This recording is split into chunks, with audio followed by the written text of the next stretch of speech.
Types of account നമുക്ക് മറ്റൊരു രീതിയിലും അതിനെ പ്രദർശിപ്പിക്കാൻ സാധിക്കും. അത് ഇങ്ങനെയാണ്. The accounts are divided into two. One, personal account. Personal account is the accounts of persons, firms. ഉദാഹരണത്തിന് എ, ബേബി, സ്മിത്ത്, ഹരി. ഇനി ഫേംസ്, അത് അതിനുള്ള എക്സാമ്പിൾ സ്കൂളുകൾ, കോളേജ്, ഹോസ്പിറ്റൽ, ബിസിനസ് ഫേംസൊക്കെയാണ് സ്ഥാപനങ്ങൾ. അപ്പോൾ ഇതിൻ്റെ രണ്ടിൻ്റെയും അക്കൗണ്ടുകളാണെന്നുണ്ടെങ്കിൽ അതിനെ നമ്മൾ പേഴ്സണൽ അക്കൗണ്ട് എന്ന ഒരു കാറ്റഗറിയിൽ ഉൾപ്പെടുത്തുന്നു. ഇനി അടുത്തത് ഇംപേഴ്സണൽ അക്കൗണ്ടാണ്. അപ്പോൾ ആദ്യം നമ്മൾ പറഞ്ഞായിരുന്നു personal account, real account, nominal account എന്ന് 3 അക്കൗണ്ടുകളേ ഉള്ളൂ. അത് തന്നെ ഇവിടെ ഉള്ളൂ. പക്ഷേ അതിനെ നമ്മൾ ആദ്യം പേഴ്സണൽ അക്കൗണ്ടെന്നും ഇംപേഴ്സണൽ അക്കൗണ്ടെന്നും ആദ്യം രണ്ടായിട്ട് തിരിക്കുന്നു. അതിൽ ഇംപേഴ്സണൽ അക്കൗണ്ട് എന്താണ്?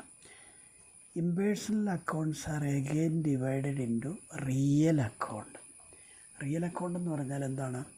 It is the account of assets. Asset എന്ന് പറഞ്ഞാൽ നമ്മുടെ സ്വത്തുക്കളിലെ പ്രോപ്പർട്ടി. അതായത് cash in hand, cash at bank, land and buildings, plant and machinery, ഇങ്ങനെയൊക്കെയുള്ള നമ്മുടെ സ്വത്തുക്കളെയാണ് നമ്മൾ അസറ്റ്സ് എന്ന് പറയുന്നത്. അതിൻ്റെ ഉദാഹരണമാണ് ഇവിടെ കാണിച്ചിരിക്കുന്നത്. Cash in hand, cash at bank, land and building, plant and machinery, different types of Stokes of goods. അത് ഇംപേഴ്സണൽ അക്കൗണ്ട് എന്ന് പറയുന്ന ഒരു ഗ്രൂപ്പിലാണ് അത് വന്നിരിക്കുന്നത്. ഇനി അടുത്തത് നോമിനൽ അക്കൗണ്ടാണ്. നോമിനൽ അക്കൗണ്ടിൽ നമ്മൾ ഏണിങ്സ് ആണ് പറയുന്നത്. ഏണിങ്സ് എന്ന് പറഞ്ഞു കഴിഞ്ഞാൽ നമുക്ക് ഏതൊക്കെ തരത്തിൽ ലാഭങ്ങൾ ഉണ്ടായിട്ടുണ്ട്. അതായത് it is the account of profits and gains. Profit earned on business, salary received, rent received, interest received, dividend received. ഇനി അത് നോമിനൽ അക്കൗണ്ടിൽ ഒരൈറ്റം. ഇനി നോമിനൽ അക്കൗണ്ടിൽ തന്നെ വേറൊരു ഐറ്റം കൂടെ ഉണ്ട്. അതിനാണ് എക്സ്പെൻസസ് എന്ന് പറയുന്നത്. അത് പറയുന്നു it is the account of losses and expenses. ഉദാഹരണത്തിന് സാലറി നമ്മൾ കൊടുത്തു, നമുക്ക് ചിലവാണ്. ഇൻട്രസ്റ്റ് നമ്മൾ കൊടുത്തു, നമുക്ക് ചിലവാണ്.